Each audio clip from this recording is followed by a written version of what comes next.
Hello, this is Jill, and hey, I have another hotel tip of the day for you. So, has this happened to you where you have your cell phone and it's just died and you need to power it up? But then you realize when you packed for the hotel, you packed your charging cable, but not the USB adapter.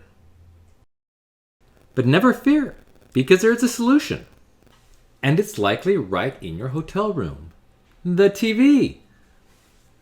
Okay, and so this is what you do. You take your cable, you walk up to the TV, and on the side of the TV, there's usually a connector you can plug in your USB cable.